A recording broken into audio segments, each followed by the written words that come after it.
ওই লোকের টাকা পড়ে গেছে মনে হইলো। তাই তো রে, টাকা পড়ে গেছে। আরে ওই লোক তো চলে যাচ্ছে, যাই তাড়াতাড়ি যাই। আরে আল্লাহ রে, কতগুলো টাকা পড়ে গেছে। আরে ও ভাই দাঁড়ান, আপনার টাকা পড়ে গেছে। হায় আল্লাহ, ওই লোকটা চলে গেছে। এখন এই টাকা আমি কি করব?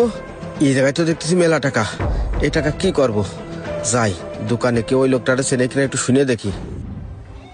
ও ভাই, এই যে মাত্র যে লোকটা মোটর সাইকেলে চলে গেল, এই লোকটারে কি চেনেন?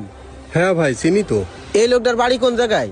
ওই লোকের বাড়ি দলেরনগর পূর্বপাড়া মসজিদ পার হয়ে রাস্তার সাথেই বাড়ি। ওই লোকের নাম কি ভাই? ওই ভাইয়ের নাম আলামিন। আলামিন। এই সাকিব, এই তো ভাই। তুই একটু দোকানে দেখি খেয়াল রাখিস, আমি আসতেছি। আচ্ছা ঠিক আছে ভাই। গেলাম তালি। ওরে আল্লাহ, এ কি সুন্দর বাড়ি। বাড়ি কি কেউ আছেন?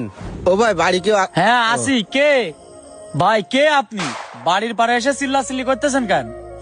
ও ভাই, এইটা কি আলামিন ভাইয়ের বাড়ি? হ্যাঁ, এটা আলামিন ভাইয়ের বাড়ি। আলামিন ভাই কি বাড়ি আছে? আলামিন ভাই তো বাড়িতে নেই। আলামিন ভাইয়ের কি দরকার? ও ভাই, ওই আইনদলপুতা বাজারে আমার একটা ছোট চার দোকান আছে। আলামিন ভাই আজকে সকালবেলা আমার ওই চার দোকানে চা খাতে গেছে, তখন ভাইয়ের মোবাইলে একটা কল এসে আর তাড়াহুড়া করে চলে গেছে। আর তখনই ওই ভাইয়ের কাছে এই যে এই টাকাগুলো পড়ে গেছে।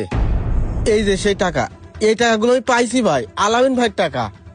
আমি এই টাকাগুলো পাই এই আলামিন ভাইয়ের বাড়ির ঠিকানা নিয়েই চলে আইছি। ও ভাই, এই টাকাগুলো আপনি আমার কাছে দিয়ে যান, ভাই আসলে আমি দিয়ে দিব। না ভাই, আমি আপনার কাছে টাকাগুলো দিতে পারবো না। আপনি আলামিন ভাইয়ের কি হন? আলামিন আমার বড় ভাই হয়। ভাই এখনো বাড়িতে আসেনি। আপনি টাকাগুলো আমার কাছে দিয়ে যান, ভাই আসলে আমি ভাইয়ের কাছে দিয়ে দিব। ভাই আপনি সত্যি আলামিন ভাইয়ের কাছে টাকাগুলো পৌঁছাই দেবেন তো?